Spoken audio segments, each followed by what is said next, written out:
In this video, guys, I want to talk about Kia quality. So we've had this Kia Sorento SX V6 for about 3.5 years now, so I feel like I can talk from a little bit of experience about Kia quality. You know, this vehicle here was built in the New Georgia plant. I say new because I think since 2011 the Sorento has been built there. Kia's new billion-dollar factory in Georgia. So overall, I feel like it's a well-built car, built by non-UAW labor. You know, fit and finish and the gaps and the quality of materials, all very decent, all quite good. Where I have a problem with Kia is with the GDI engines. Now that is the subject of another video, okay? So if you're gonna get a Kia, realize you're probably gonna get a fairly well-built vehicle, especially if it's built in the United States, but I would be aware of their GDI engines.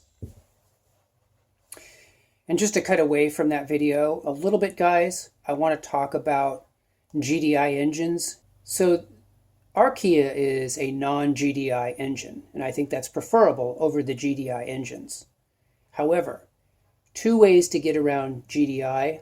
Number one, buy a brand new Kia where the engine is under the 10-year, 100,000 mile powertrain warranty. So if you have a GDI issue, whether that's carbon fouling or other issues, you can at least take it to the dealer and have them deal with it, have them fix it. Or if you're somebody that is highly mechanical, you can look into what the procedures are for effectively cleaning a GDI engine. I know, for example, that to walnut blast out the back of the intake valves is kind of a pain in the rear, but it's not going to be as bad on a 4-cylinder GDI as it is on a 6-cylinder GDI. So if you want to get a Kia that has a GDI engine used, you know, for a rock bottom cheap price, and you're willing to have it walnut blasted out, you know, which is probably going to cost about $800, you know, maybe a little more, maybe a little less, that may be a good route to go. So, for example, if you bought let's say you bought a Kia Optima with 50,000 miles on it, and it has the GDI, you could just plan in the next, 10,000 miles, like, sometime around 60,000 miles, you could just plan to have it walnut blasted out, spend the money, and then you're probably good to go for another 60,000 miles. In other words, you just kind of look at it as like a timing belt or any other thing that you just have to have done, and the car might be a great car for you. Because again, Kia has pretty good quality. It's just really the GDI engines that are the big problem. So anyway, guys, I just wanted to talk about GDI and a couple of things you could do to maybe get around the GDI issue. And now, back to the other video.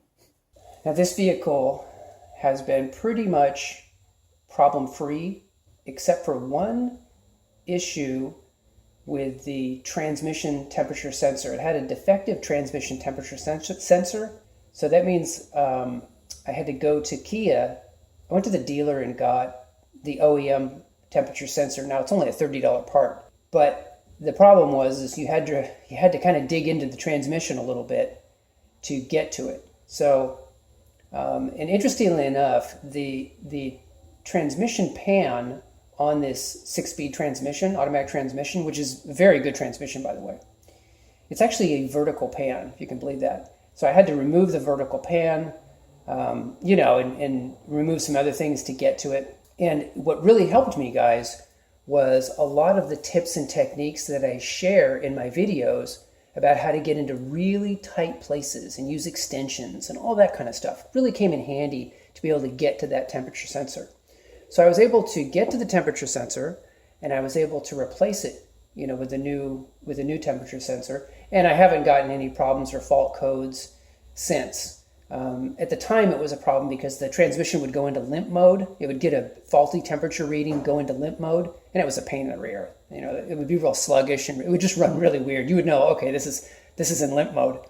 So anyway, that's the only major issue we've had with this car. It's been a pretty good darn car for the time that we've owned it. I would definitely not shy away from getting another Kia. But the GDI thing, that's definitely an issue. So the good news about these cars to buy used is that they do depreciate quite nicely. So, if it was originally $30,000, 4 or 5 years later, you can probably get it for $12,000, right? So, and it can be in near perfect condition, low mileage, et cetera, et cetera. So they're a good car to buy used because they depreciate quite a bit.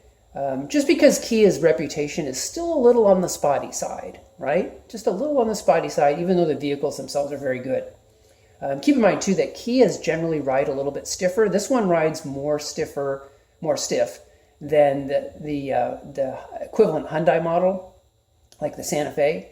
Hyundai, think about this. Hyundai is trying to be more like Lexus, whereas Kia is trying to be more like BMW. So this rides quite a bit more firm. It has McPherson struts, so just be aware of that as well.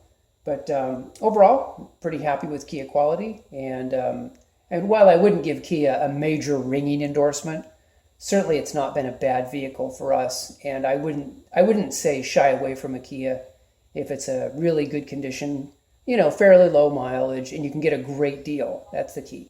Anyway, guys, that's it for this video, and I look forward to talking to you guys in the next video.